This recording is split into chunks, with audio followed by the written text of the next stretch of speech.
Cari amici del canale, sono nelle Marche, ho beccato una giornata di neve, sta nevicando tra Pescara e nelle Marche qua, e sono ritornato da Lorenzo, carissimo amico.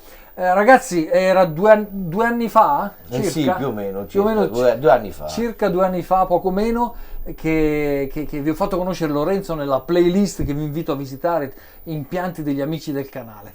Ebbene, Lorenzo ha fatto un sacco di modifiche, di migliorie, è un ragazzo che quando ci si mette non scherza. Grazie Gianni, grazie. Troppo buono. È verissimo. Ha partecipato anche a un webinar dove ha dato dei consigli sul bestione arancione. Lui usa il 12 kW. Lorenzo, come ti trovi col bestione? Benissimo Gianni, assorbimenti fino a 10 kWh continui con la macchina elettrica, due famiglie, io e mia mamma, zero problemi, diciamo.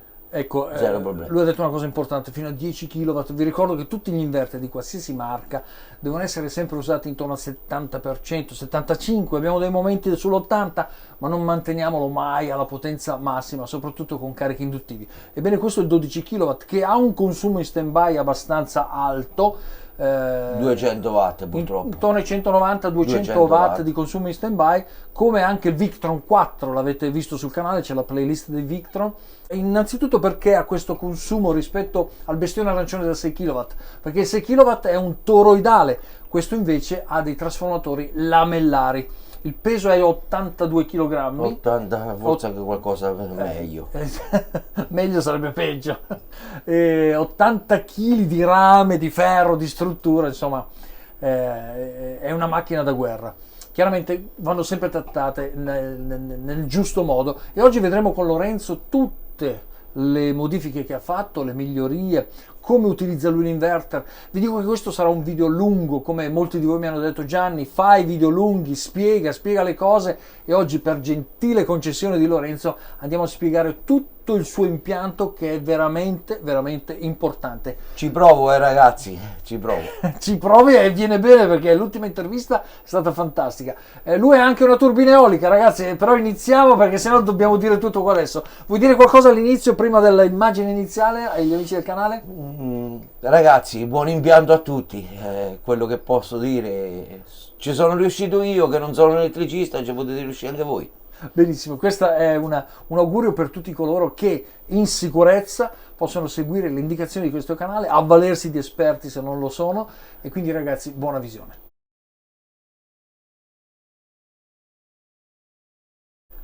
Ebbene ragazzi, adesso lascio la parola a Lorenzo, perché dato che questo video sarà importante, sarà lungo, descriverà tutto l'utilizzo e le apparecchiature che lui ha montato, ci descriverà anche la turbina eolica, anche se in questo momento lui ha smontato le pale perché vuole migliorare il timone per dare più stabilità, quindi il video della sua turbina eolica lo vedremo la prossima volta. Lì vedete che c'è il suo regolatore di carica che viene dato da chi vende le turbine, del quale ci fidiamo, di quel fino ad oggi si è comportato bene. Sì, si è comportato bene, abbastanza stabile, va in freno, di dietro anche, ma hanno dato delle resistenze. I dump load, quelli verdi, ok. Sì. Allora, Lorenzo, niente, la parola adesso è tutta tua. Iniziamo con la tua sensazione, la tua impressione in questi, ragazzi, 2 anni di fotovoltaico, bestione arancione, gli EPEVER e quant'altro. Descrivici un po' cosa è successo. Niente Gianni, avevo bisogno di più energia, quindi sto ampliando l'impianto in base alle mie esigenze. Riguardo ai pannelli, che da 9 kW sono passato a 17, ho installato altri 2 EPEVER, 2 regolatori, ho fatto altri 2 quadri elettrici. Che inclinazione hai dato ai pannelli e che posizione hanno? Tutti a sud o? Adesso questi ultimi 8 kW sono rivolti est e ovest, perché il tetto sud non lo avevo più disponibile. Chiaro. Poi, per avere un maggiore ore di illuminazione, io la mattina guadagno 2 ore e mezzo comode, sì, e la sera altre 2 ore e mezzo. Qui c'è anche un fattore importante, ragazzi. Quando abbiamo i pannelli tutti a sud è la massima produzione, è l'ottimizzazione, quindi quando il sole è lì produciamo di più.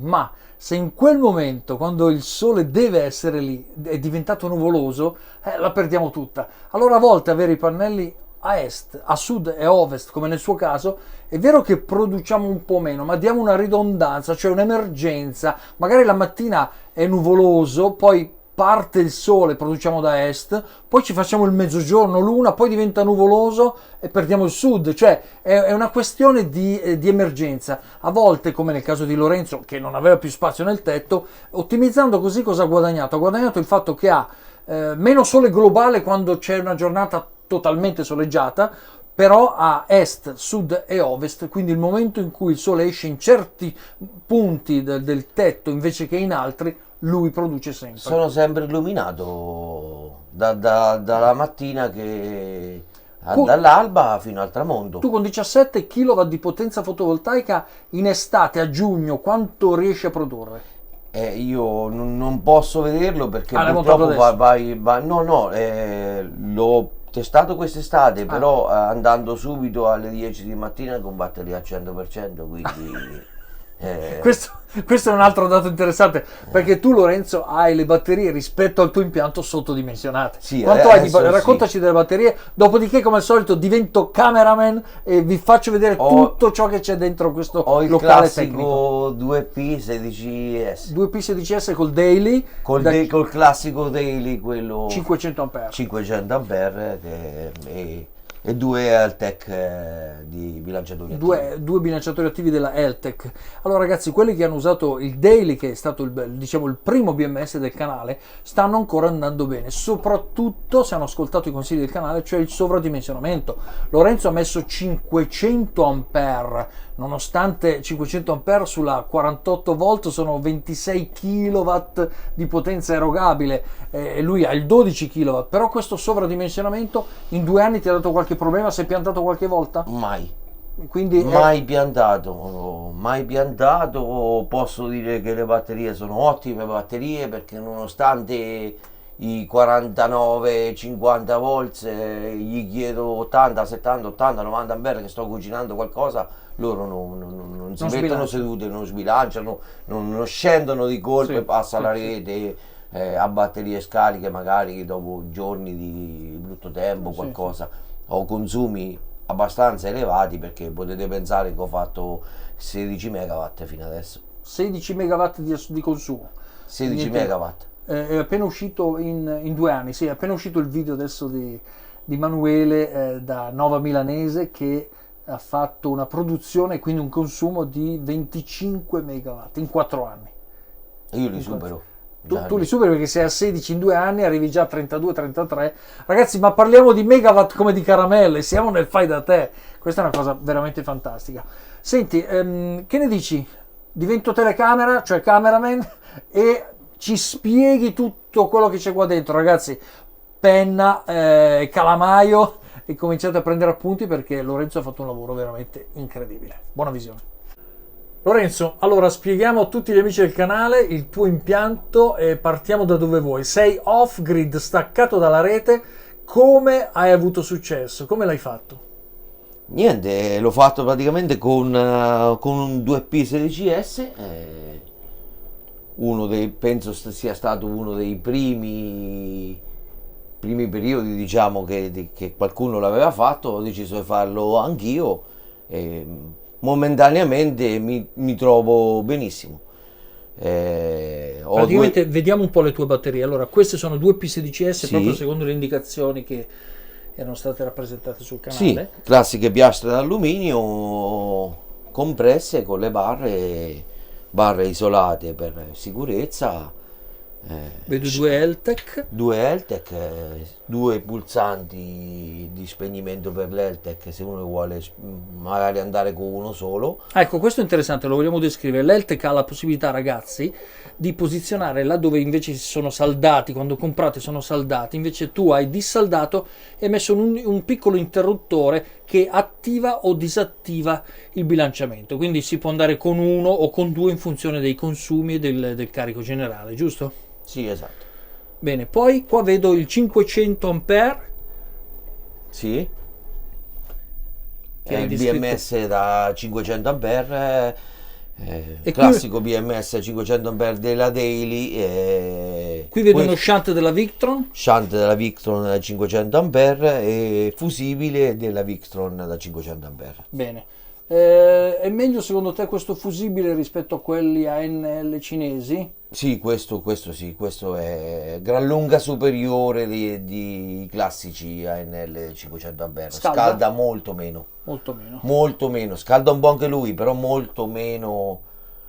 Parliamo che inizia a scaldare quando entra a 240 A in batteria, 230 roba. Che già è troppa. Tanta roba. Questo stacca batterie sovradimensionato come si comporta? Si era comportato bene fino a quando, diciamo, non mi è arrivato un VOC da 240-250 A e poi dopo lui ha iniziato un po' a scaldare. Io certo. ho corso ai ripari prima che, quando cambierò sistema, diciamo, monterò un stacca batterie, diciamo, dell'Albright. Albright elettrico, ok, perfetto. Rappresentato anche sul canale. Una cosa importante, praticamente tu ho visto che gli hai messo una ventolina termostatata, giusto? Sì, ha una pasticchetta, quelle lì, diciamo, dei metalli, non so com'è già. Sì, tipo quelle delle macchine del caffè. Che esatto, è proprio quelle a bottone che si trovano da 20 gradi fino a 95 gradi, ecco. L'ho messa una da 30 gradi. Ecco, però tu dicevi una cosa importante, cioè hai iniziato a scaldare quando sei arrivato a un botto di ampere. Sì, quando gli ho dato una scaldata io. C'ha i suoi limiti, cioè lì sei entrato con 11 kW di passaggio. Sono entrato forse anche con 13 13 ecco, kW. Vabbè, quindi gli diamo anche un po' di ragione. Non gli è piaciuto più di tanto, ecco. Forse magari rismontandolo e pulendo i contatti e dando una lucidata, una rimessa a posto, torna come prima, però ragazzi, ecco. Sì, tiene potenza e tutto quello che volete, però ha anche i suoi limiti. Beh, indubbiamente, come tutti. Teniamo presente, ragazzi, che qui quando parlano di ampere, le aziende cinesi parlano sempre di ampere di spunto temporaneo, non costanti, quindi valutate poi la costanza. E poi mai staccare lo staccabatteria quando ci sono dei carichi, perché sennò si creano scintillazioni e residui carboniosi che poi vanno a limitare il passaggio di corrente. Ecco, tu hai connesso questo shunt della Victron, sì, come avevo rappresentato sul canale, e l'hai connesso con il Cerbo. Sì. Dimmi cosa hai connesso insieme al Cerbo. Insieme al Cerbo c'è un altro shunt che è della turbina eolica, di là, perfetto. Dall'altra parte, e poi dopo, quando rimodificherò tutto, ci saranno altre uscite per altri shunt da 500 A. Benissimo. Lorenzo, questo Netgear a cosa serve? E questo costa un botto, io riconosco. Sì, è un Netgear 16 porte poi, tutte alimentate, che ci mando gli strumenti, la telecamera sopra, le telecamere esterne. Ecco, vediamolo un attimo, perché questo praticamente pilota tutti i sensori che hai messo. Allora, Lorenzo ha messo una telecamera qui, questa è motorizzata, molto bella. 360 gradi, sensore Sony, 30 per. Perché hai messo una cosa così esagerata? Non lo so, infatti, perché generalmente si trovano telecamere a 340 gradi, non fa il giro completo, allora devi ritornare indietro, invece lei gira e può girare continuo. Perfetto. Quindi ho una rapida visione di tutto quanto senza salire in soffitta, ecco perché è un posto un po' angusto. Quindi... Certo. Parliamo di altri sensori, qua ne vedo uno piccolo nero. Questo sensore qui è la ventilazione meccanica che praticamente ho qua a sinistra, che uso solo d'inverno quando le temperature sono basse e quindi non uso il condizionatore ma uso la ventilazione perfetto. In meccanica. caso che in inverno sale la temperatura di questo tuo locale tecnico, partono quelle ventole senza utilizzare il condizionatore. Sì, perfetto. Per risparmiare un po'. Poi ho le bocchette dell'aria lì con le valvole. Le prese sono qua. Le prese sono qua che vanno in salita e raffreddano SSR, anche se c'ha la sua ventolina di raffreddamento, però raffredda SSR e tutto il resto. Ecco, ve le faccio vedere. Queste sono delle prese esterne con valvola di chiusura, giusto? Valvola di chiusura e filtro per la polvere. L'hai studiata praticamente, questa canalina diventa la guida che fa salire il fresco colpendo sia gli SSR che il bestione arancione e gli EPEVER. Insomma, crea una colonna di aria fresca che sale su tutte le apparecchiature. Esatto.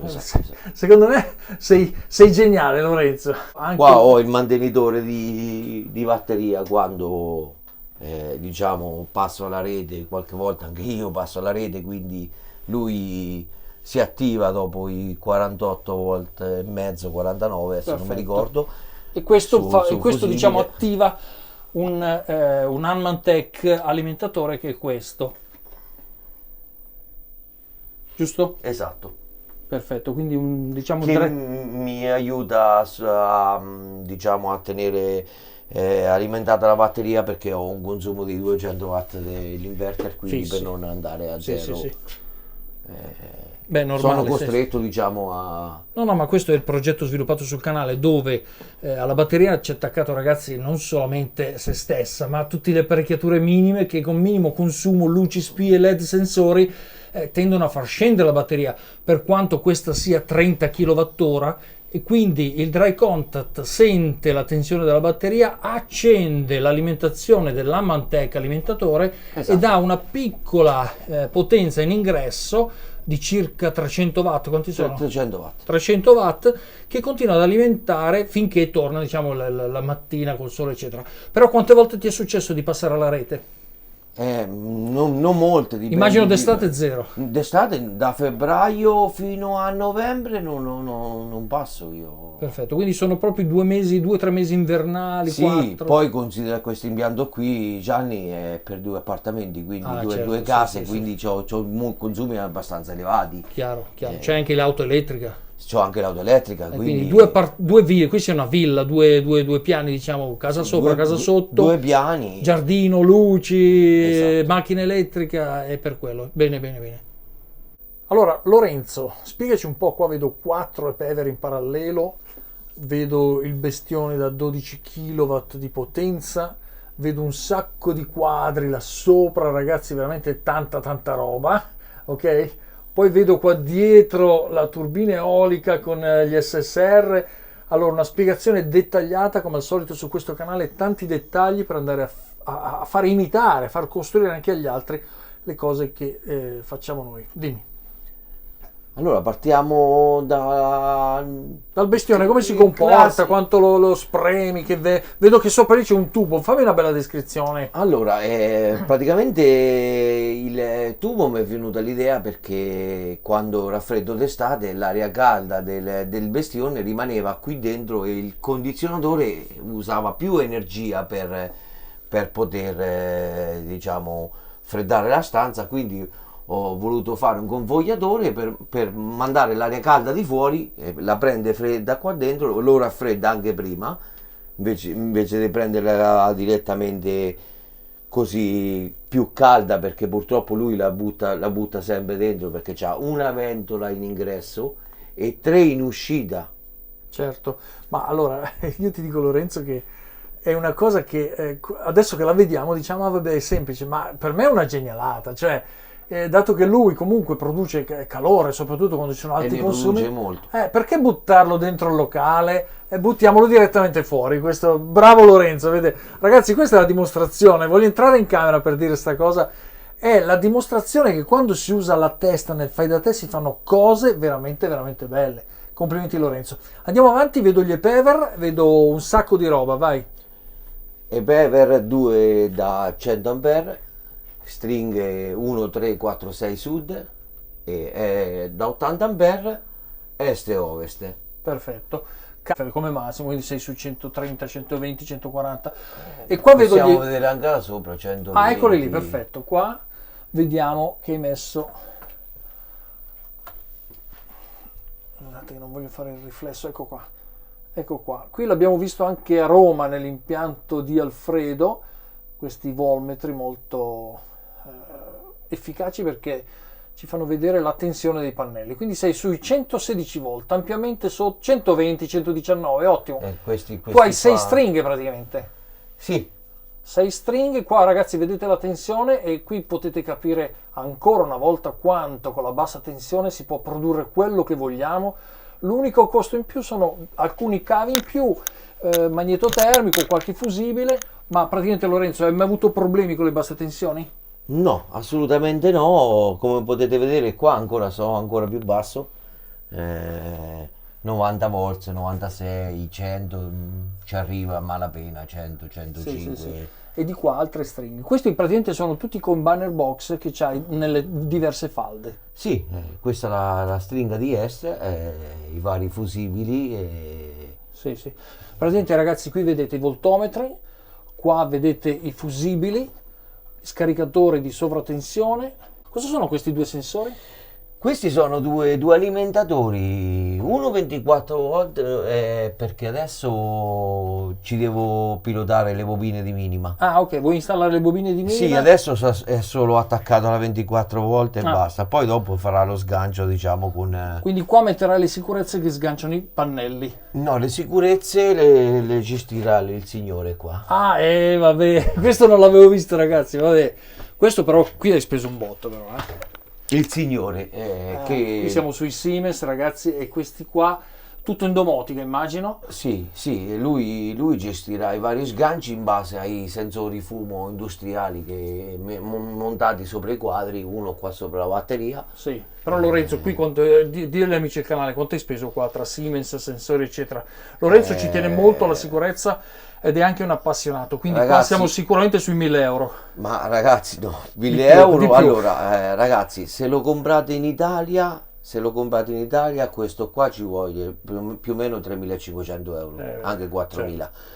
Se fate come me, che mi sono fatto la menata, come si dice al nord, di trovarlo su internet da rivenditori terzi all'estero, l'ho pagato 1.100 euro. 1100 euro. Però Vabbè, ragazzi, questo la però... sicurezza non c'ha prezzo, cioè, Sì, secondo sì, me, sì. io ce l'ho sopra il tetto di casa, quindi devo stare sicuro. Chiaro. Gestirà questo, gestirà i sganci, Sì. l'antigente automatico e quant'altro. Qui Lorenzo sta dicendo una cosa importante, la sicurezza non ha prezzo, poi chiaramente però Lorenzo ognuno si deve commisurare con le proprie realtà. E qui questo praticamente pilota e sorveglia tutti i sensori, sensore fumo, sensori temperatura, tutto in domotica, eccetera. Queste sono le due slot che andranno messe le sonde PT100 che andrà monitorata anche la batteria se qualche cella va In temperatura, in sì. temperatura, che anche lo fa lo BMS, però due è meglio di uno. Sì, sì, sì. Quante sonde metterai sulla batteria? Perché già ce n'è 3 del BMS. Questo è espandibile fino a 16 slot, adesso per il momento ne monto 16. Perfetto, quindi 16 sensori di temperatura globali, che però vedo anche qua che c'è il sensore fumo. C'ho sensore fumo classico, sensore fumo cinese però molto funzionale, e il sensore fumo industriale. Ah, ecco, quindi questo è già... Questo è quello industriale. Perfetto. Ce n'ho altri due sopra. Sì, sì, sì. Allora, ti dico però anche una cosa, la cabina che tu hai costruito è tutta ignifuga, perché questi sono materiali che non bruciano, quindi qualsiasi cosa succedesse qua dentro è contenuta, però non si sa mai. Grazie Lorenzo, questo è importante per trasmettere il messaggio di sicurezza, poi chiaramente gli amici del canale dovranno commisurarsi con le proprie spese, ci sono a volte i sensori più economici, gli scelli, piuttosto che i son-off, e ognuno Sì. poi andrà a implementare come vuole. Tu chiaramente hai puntato sempre al top e guardate questa telecamera ragazzi, solo questa quanto costa Lorenzo? Questa 200 euro mi sembra. Ma non è neanche tanto, voglio dire. No, a no, volte- no, neanche tanto. Adesso sono scese moltissimo queste telecamere. Su Sì. AliExpress si trovano dai 130 ai 250 euro, ottime Bene, telecamere. bene. Allora, al di là adesso- delle tue scelte, grazie di aver condiviso la tua scelta affinché ci sia su questo canale quella che è la valutazione globale di tutti i prodotti che uno può acquistare. Andiamo avanti adesso a descrivere ancora l'impianto. Lorenzo, come si comportano questi e-Paver? Vedo che tu hai usato gli SSR con l'alluminio, alette in alluminio per raffreddarlo, con le ventoline pilotate dai sensori. Raccontaci un po' l'esperienza qui sugli e-Paver. Allora, vorrei partire innanzitutto dall'SSR, che anche se voi lo reputate uno strumentino molto piccolo e irrisorio, ma se ben raffreddato lì passa tranquillamente 4 kW e mezzo senza problemi, non me ne si è rotto uno fino adesso, però è raffreddato con la ventilazione forzata, la ventolina sotto e la pasticchetta, quella classica delle macchinette del caffè, che scatta a 30 gradi e poi raffredda e tutto funziona egregiamente, diciamo. Lorenzo, adesso sto un po' ridendo perché tu quando hai detto anche se voi pensate, Sì, ti stai perché- riferendo agli hater che Ma- parlavano male degli SSR, quando invece su questo canale sono indubbiamente apprezzatissimi gli Ma SSR. per molti, dico la verità, Gianni, non gli piacciono perché purtroppo anche per me era un pochetto titubante con le vitine piccolette, i contatti un po' E invece ci irrisori. fai passare dentro 4 kW. Ce ne passa anche 5 su questi. Sì, quindi diciamo è per quello che faccio i video, Lorenzo, perché la testimonianza proprio di voi che vi siete iscritti al canale, che avete fatto il video e state dimostrando che tutto funziona chiaramente nel giusto modo. Ad esempio, tu mi parlavi prima del fattore temperatura. Fattore di temperatura, ragazzi, è basilare quando le correnti in gioco sono alte, ci possono essere giornate nuvolose con 3, 4, 5, 6 VOC, picchi spaventosi, cioè l'impianto purtroppo è molto altalenante quando il cielo è variabile, soprattutto aprile, marzo, aprile, maggio, Che è quando il giornate sole... fredde, produzione Gio- alta. Giornate fredde, pannelli molto freddi, il sole è già alto, esce da una nuvola, c'è la batteria bassa, io sono arrivato a 250 ampere, ragazzi. 250 ampere, una botta, Eh. e deve passare dagli EPEVER e deve passare dai E regolatori. deve passare dai staccabatterie, dai cavi, da quant'altro. Non ho avuto grossi problemi, l'unico piccolo problema ce l'ho avuto qua con questo qui perché purtroppo... Sì, sì, sì. Poraccio. Vabbè, hai esagerato, l'hai detto prima. Ho esagerato, lo ripeto, però fino a prima questi problemi qui Sì. non avevo avuti. Qua vedo che hai fissato tutto poi su barre equipotenziali anche ben dimensionate e tutti i cavi arrivano lì. Però adesso forse con l'implemento che hai fatto questi sono un po' piccoli, che dici? Sì, passerò al 50x5. 50x5, perfetto, quindi il 250 mm quadri. Bene, allora stiamo registrando da un po' e il bestione non è ancora partita la ventola, quindi direi che si comporta molto molto bene, silenziosissimo, siamo in un ambiente... Assorbimento a 1 kW, Gianni, non parte solo per test. sì, quando fai il test ogni tanto, che Fai il dura test, poi... accensione ventole qualche minuto e poi Certo. un minuto e poi sì. Tu parlavi del freddo, che è una componente importante per mantenere tutto alla giusta temperatura. Difatti vedete che Lorenzo ha installato qua un condizionatore dedicato. Da quanti BTU è questo? 10.000. 10.000, perfetto. Quindi per questo locale è straabbondante, però quando si raggiungono le temperature estive come si comporta? Si comporta benissimo perché lui consuma intorno ai 250-270 watt perché la stanza è piccola, Sì. è coibentata, quindi una volta fredda, cioè è sempre acceso, quindi Certo. Allora, Lorenzo, in questa parte del locale, vicino alla batteria, vicino al bestione, vediamo tutta la trasformazione in monofase attraverso i telerottori e questo scambiatore manuale. Descrivicelo un attimo cosa hai fatto. praticamente entro con l'Enel Ok. sopra e con l'inverter. Ho 2 contattori 4P, Sì. raddoppiati i contatti. Ah, quindi hai raddoppiato il contatto, quindi Sì. la potenza. Sì. Vedo che hai messo anche non solo il blocco meccanico, ma anche elettrico. C'è il blocco meccanico al centro, Sì. l'interblocco al centro e l'interblocco elettrico sopra, una doppia sicurezza, Vabbè, non si tu può sei- sapere mai. l'hai detto prima, sei un amante delle doppie, triple sicurezze. Sì, quindi- sì, sì. Però quello elettrico è aggiuntivo, non È è aggiuntivo, obbligatorio, sì, ha un esatto. costo, eccetera. Questi però vedo che hai preso modelli cinesi, come ti trovi questi della Mi Cina? trovo molto bene, sono molto ma molto rapidi al cambio e non si ferma niente dentro casa. Perfetto, quindi di questi metteremo anche il link, visto che li hai utilizzati, ti trovi Uno è bene. 40 ampere, lato Enel, l'altro è 65 ampere. Raddoppiati i contatti sarebbe 130 e Cioè, 80. un bel Quindi po', un bel po'. E qua sotto il commutatore manuale, praticamente ti segnala Enel, quando va Enel c'hai il LED rosso, sì, quando va in fotovoltaico LED verde e il commutatore sotto manuale dove sposti praticamente da un teleruttore all'altro in manuale. Questo è il classico caso, ragazzi, quando ad esempio Lorenzo è lontano e la moglie dice che ne so, se hai piantato qualcosa cosa faccio? Lui dice vai su e scambia manualmente, vai a Enel, quando torno io guardo. Bisogna realizzare impianti accessibili a tutti, ragazzi, perché anche le nostre mogli purtroppo, come è successo un po' di tempo fa, praticamente tra l'estate che è rimasto sempre aperto il contattore del lato Enel, si è formata, depositata della polvere. Sì. Quando ha fatto lo scambio da fotovoltaico a Enel, ci ha messo qualche come posso dire?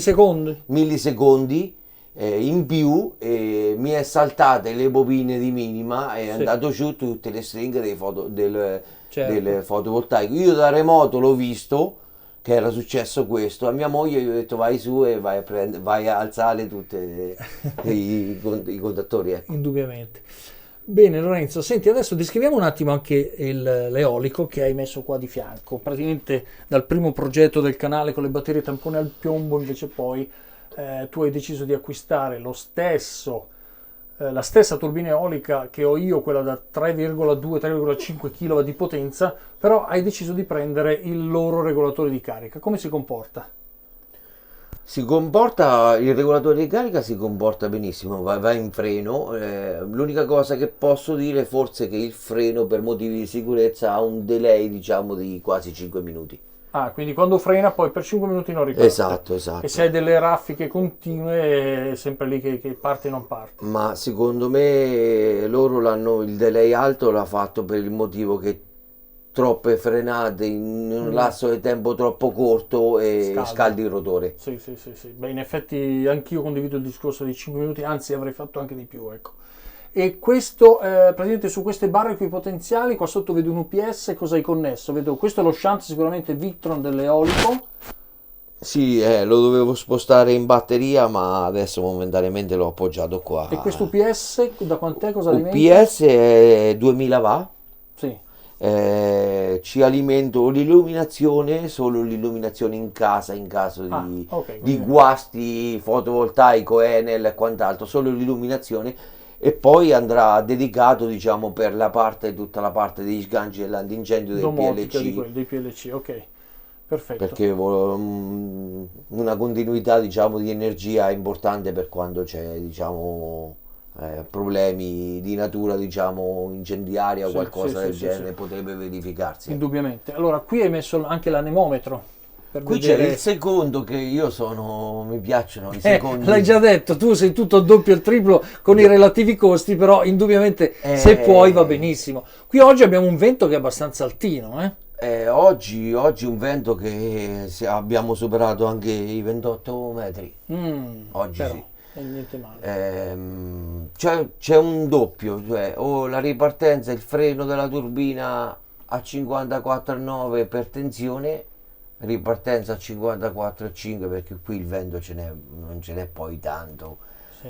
E poi c'è un anemometro aggiuntivo che fa sempre ponte per il freno, diciamo, dell'SSR col corto dell'SSR. Allora ragazzi, oggi in questo video, lo vedremo nel prossimo, non vi faccio vedere la turbina di Lorenzo perché l'ha smontata, perché devi fare potenziamento del timone eccetera, quindi nel prossimo video ragazzi non perdetevi Lorenzo Adventure perché ci sarà Lorenzo 3.0 dove andremo a parlare proprio dell'eolico. Ragazzi, 4 metri di turbina eolica, sono 4 metri di diametro, su un palo alto 8 metri e mezzo. 8 metri e mezzo, diametro del palo? 160 mm, 6 mm di spessore. Ah, 6 mm, perché 160 su un'altezza così è un po' sottodimensionato, ti oscilla un po'? No, perché ho i tiranti da 12 mm. Perfetto, 4. Quindi, ecco, come vedete Lorenzo è uno che se le studia. Andiamo a vedere anche il retro di questa cabina, perché là ci sono i dump load, ovvero il freno in termini di resistenza. E c'ho anche altre 2 sicurezze. Di cui una manuale. Ragazzi, se dividiamo l'impianto di Lorenzo ne vengono fuori 3. Allora Lorenzo, qui siamo dietro al regolatore di carica fotovoltaico, siamo dietro alla cabina tecnica che hai fatto e vediamo qua ci sono dei sezionatori, c'è un SSR, spiegami un attimo. Allora, qui torna la corrente trifase della pala. Sì. Ho un altro ulteriore freno manuale da un sezionatore trifase 63 ampere. Questo l'hai messo tu nel caso che tu voglia frenare la pala e In mantenerla manuale ferma. metterlo in corto proprio perché non funziona, magari non funziona il regolatore suo, è successo qualche problema. Tac, e fermi tutto, certo, Fermo. certo. Qui per non questo è l'interruttore per mandare la corrente dentro al regolatore, Ok, perfetto. sempre Sì, sì, 63 ampere. E qui vedo un son off questo. Questo è uno Shelly Ha uno Shelly, ok? che è trifasi, che misura anche la corrente che... E cosa piloti con questo? Con questo qui io ci piloto praticamente un freno da remoto. Ah, praticamente Un freno tu da remoto. col pulsante attivi lo Shelly, faccelo vedere in diretta, disattivato, attivato, Attivato, eccolo lì. Praticamente tu puoi sia frenare che misurare come va la turbina, cioè gli ampere che entrano verso Sì, la praticamente batteria. da tutto quanto la diagnostica dello Shelly. Sì, sì, pinza amperometrica praticamente. Sì, ce n'erano tre. Perfetto, 3 pinze amperometriche, una la gestisci una per ogni fase. ne hai Una messo? per ogni Ah, fase, perfetto. una Quindi, per ogni fase. quindi ragazzi riassumiamo, pinza amperometrica dello Shelly comandata in domotica significa che le 3 fasi sono sotto controllo della pinza dello Shelly, sul display del telefonino gli dà tutto lo storico di produzione dell'eolico, in caso di emergenza lui può anche dal pulsante del telefonino andare a sia vedere, perché c'è la telecamera come ci fa vedere qui, e oltre alla telecamera lui schiaccia il pulsante dello Shelly e chiude il circuito del SSR bloccando la turbina eolica, cioè attiva il freno in base al cortocircuito sulle 3 pale, come vedete qua. Lui ha messo una barretta di rame qui che chiude le 3 fasi della turbina eolica. Qua vediamo il dump load, cioè i carichi resistivi che ti danno in dotazione questi che vendono la turbina eolica, giusto? Qui sono Esatto. 3 resistenze da quanto? Sarà almeno 3-4 mila watt, È 1,5 kW dovrebbe essere. quindi 4,5 totale. Loro hanno dichiarato 4,5-5 kW. Perfetto, quindi con questo noi freniamo la turbina. Una domanda, non hai mai pensato di utilizzare invece di questo una serpentina da mettere in un serbatoio di acqua calda? Sì, l'ho pensato, però non avendo il serbatoio d'acqua calda, Ah, purtroppo ecco. non l'ho fatto, ecco. Ecco, allora c'è una logica ragazzi, perché Lorenzo mi sembra troppo smart e ho detto come mai non l'ha messo in acqua calda? Ragazzi, come vedete questa è un'intervista natural, cioè tutto sta uscendo qua al momento e non avendo il serbatoio di acqua calda ovviamente lui dice vabbè la spreco qua, ma ha intenzione di metterla perché questa è un'opportunità Sì, notevole. forse in futuro è previsto un boiler d'accumulo da 3 o 500 litri in pompa di calore. Userai pompa di calore sicuramente E più resistenza, la resistenza che scaldi un boiler da quanto volevi prenderlo? 200 litri? O 300 o 500. Ah, quindi tanta Sì, acqua calda. sì. Bene, bene. Ragazzi, ci troviamo adesso nel garage di Lorenzo, dove vediamo questa macchina cinese molto comune. Non facciamo pubblicità, ma forse la riconoscete. Ebbene, che capacità ha questa macchina, il serbatoio elettrico? 60 kWh questa. 60 kWh. Tu la carichi esclusivamente col fotovoltaico. Sì, Raccontaci un po' la storia di...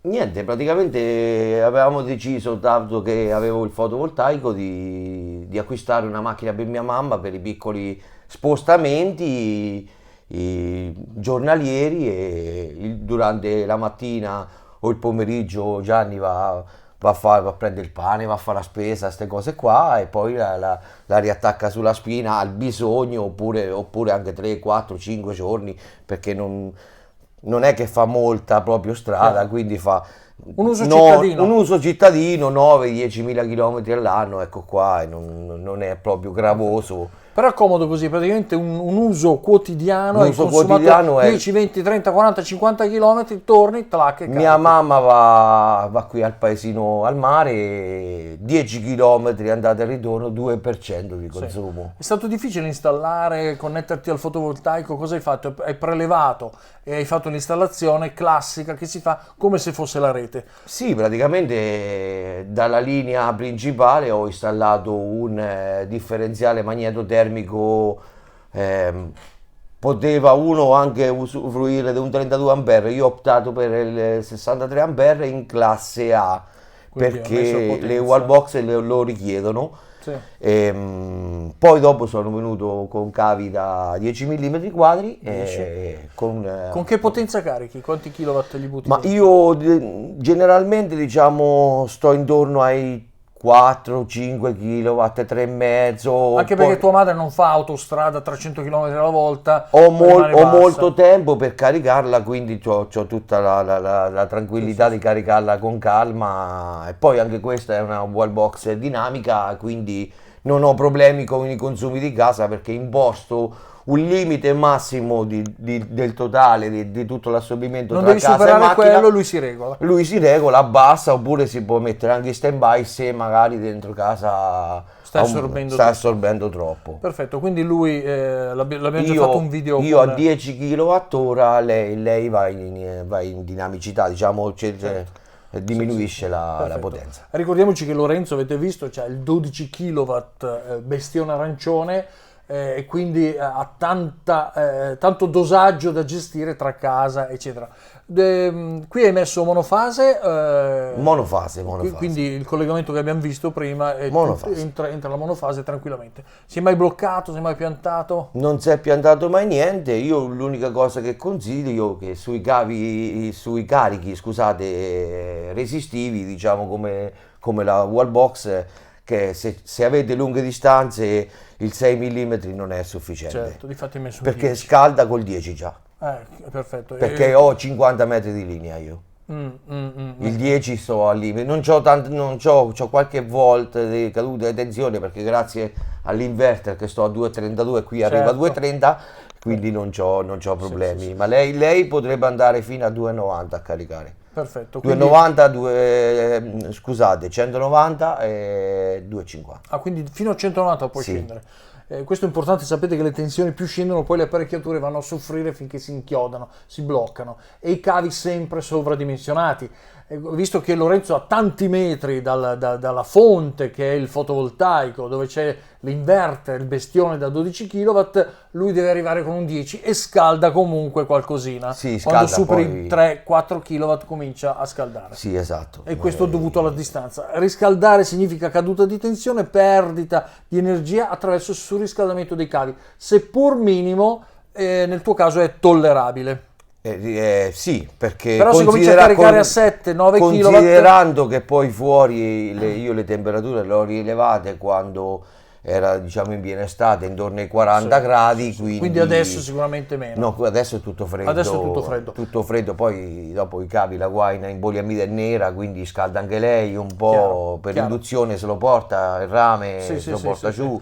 Ecco, Lorenzo ci dà anche un'idea adesso per fare una valutazione attenta. Tra estate e inverno i cavi scaldono in maniera diversa. Adesso che ci sono fuori, oggi abbiamo beccato una giornata marchigiana di quelle a 2 gradi, siamo proprio nel freddo invernale, e quindi i cavi su fuori, se andiamo a misurarli, sono freddi, ma quando siamo a 30 gradi estivi già il cavo è a 30 gradi. Tu li hai lasciati esterni, dicevi, sul poliamide nero? Sì, c'ho un cavo via aerea perché in casa non potevo più passare con un cavo di questa portata, quindi ho usufruito di un palo e ho un cavo inguainato con la poliamide. Sì, e quindi già abbiamo in estate, giugno, luglio, quando picchia il sole sul cavo, nella guaina nera, lucida, già lui arriva a 15 30, 40, 50 gradi già il cavo. Però quello che conta è non dare alla corrente una strozzatura, quindi state sempre abbondanti sui cavi. Forse era meglio anche mettere un 16, però diventava un po' esagerato visto l'uso che ne fai tu, non hai bisogno di cariche veloci. Quindi quando hai postato 4 kW o anche meno, lasci giorno e notte che sia e butti dentro energia. Però dai calcoli fatti, c'hanno 50 metri, un 10 mm va più che bene, diciamo, va benissimo. Bene, questa è la sua esperienza personale su queste lunghezze, sulla wallbox installata, sul carico dell'auto, da cui tutti voi potete attingere.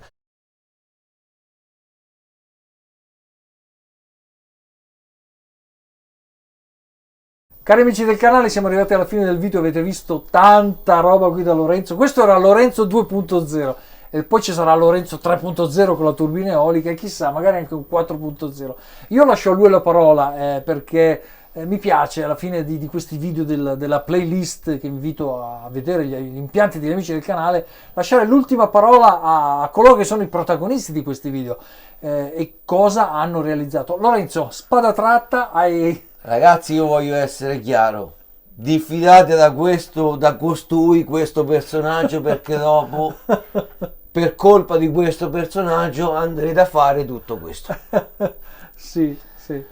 Questo lo posso dire. È una diffida che mi piace questa, e io colgo l'occasione per, ragazzi, nelle ultime immagini vi faccio vedere il primo impianto di Lorenzo, cioè due pannellini con un regolatore che alimenta divisorio proprio. E questo per farvi capire che lui, che non è un elettricista, uno che se ne intende, ha creato tutto questo partendo da seguire il canale, eccetera. Dici un po' come ti trovi, situazioni, chiudi tu il video. Guarda, partendo dai primi video, sono partito, diciamo, a crearmi tutto questo. Tutto questo completamente in autonomia. Poi adesso piano piano sto valutando l'espansione ancora di ulteriori pannelli, ulteriori batterie. Già lo sapevamo questo. Ulteriori, perché avendo la fortuna di abitare in campagna ho la possibilità di magari mettere qualche pannellino in più in altre zone, per poi ampliare un po' per l'inverno, perché 8 mesi dell'anno, 9 mesi dell'anno non ho problemi. Sì, vi ricordo che, ragazzi, tutto quello che vedete, Lorenzo alimenta 2 famiglie più la macchina elettrica, quindi qua siamo veramente a 3 assorbitori di alto livello. Sì, esatto. Quindi niente. Chiaramente per una famiglia questo penso che è off grid tutto l'anno. Beh sì, indubbiamente sì. Però Lorenzo ha detto una cosa e mi piace, perché nelle sue riflessioni ha detto: oramai col bestione da 12 kW, 17 kW di pannelli, Lorenzo, questa batteria è un po' insufficiente. È un po' insufficiente, esatto. Quindi lui ha pianificato un po' alcune modifiche anche in tal senso. Poi lì, diciamo, stanno uscendo delle nuove tecnologie, si possono fare i paralleli, quindi c'ho un po' l'acquolina in bocca, diciamo. Forse vi ha già un po' anticipato che passiamo a qualche Seplos? Sì, diciamo di... Bene, proverò a passare a qualche Sì, e quindi farai dei paralleli Seplos, sempre autocostruiti così o box finiti? No, sempre autocostruiti. Lui è un amante del fai da te, ragazzi. Questo fa capire anche quanto ci sia personalizzazione, cioè ognuno fa quello che vuole. Questo è un canale fai da te, lui ama il fai da te totale, 100%. Poi, ragazzi, come lavora il ferro, questo pacco batterie che è fatto con questa lastra da 2 centimetri. Ci sono seduto io, quindi non è un problema. Ragazzi, è veramente tanta roba. Che consigli vuoi dare agli amici del canale? Che strade vuoi fargli percorrere in base alla tua esperienza? Quello che posso dire è: non abbiate paura, partite passo passo, seguite i video di Gianni, perché con Gianni è una garanzia, per me lo è stato. Poi ognuno valuta quello che vuole fare, diciamo. Libertà massima. Sì. Libertà massima, vi documentate, studiate, guardate, e poi dopo il resto viene da sé, ragazzi, potete fare tutto. E tu hai fatto veramente tutto. Da questo video avete visto quante cose ha messo, veramente qui c'è passione pura, forse anche esagerata, ma la tanta corrente che produce alimenta casa sua, l'altra casa dei suoi genitori. Però posso dire una cosa, Gianni, a questi livelli qui oramai non si parla più di un 6 kW, non si parla più di un 3 kW e mezzo di pannelli, e con un 6 kW di inverter e 5 kW d'accumulo. Devi riempire. Quando cominci ad andare a potenze di 12 kW il bestione d'estate, o quando stai sempre per qualche ora, 2, 3, 4 ore, sempre 8, 9 kW assorbimento, c'hai 17 kW di pannelli, bisogna che inizi anche a tutelarti con le sicurezze, con l'antincendi. Ma questo già da 3 kW, con 12 volt già le facciamo, certo. Sì, però quando tu ne hai ancora di più di potenze potrebbe avere... puoi avere dei intralci, capito? Potresti avere, quindi è meglio tutelarsi. Ecco. Grazie anche di questo promemoria, la sicurezza sempre in primis. Che poi, ragazzi, scusa se ti interrompo, come no? Se io l'impianto l'ho dovuto fare sopra l'abitazione, su una soffitta non abitabile, quindi ce l'ho nevralgicamente, diciamo, dentro casa, quindi più a rischio degli altri. Se voi avete la possibilità di farlo, siete in casa in campagna, lo potete fare all'esterno, lo potete fare in una zona dove Qualsiasi disgraziatamente cosa qualsiasi cosa, com'è la legge di Murphy, no? Qualsiasi cosa può avvenire e non succede niente alla casa, questo è meglio ancora. molte delle cose, molte delle sicurezze, però alla fin fine anche fuori casa le sicurezze è importanti, perché Sì. se bruci tutto hai buttato via tutti i soldi, hai buttato via tutto il tuo lavoro di tanto tempo. E la sicurezza riguarda anche quello che c'è qua dentro, perché qui è tutto protetto, non si brucia la casa, non si brucia nulla, ma è un peccato anche rovinare tutto questo. Quindi partiamo proprio con cavi di dimensione superiore, maggiorati, fusibili, insomma tutto ciò che serve l'avete già visto nel canale. Lorenzo, grazie veramente di cuore. Questo era Lorenzo 2.0. Poi Grazie ci sarà a te Gianni di essere tornato. il 3.0. E ragazzi, se questo video vi è piaciuto, iscrivetevi a questo canale. Ci vediamo al prossimo. Ciao, grazie a tutti.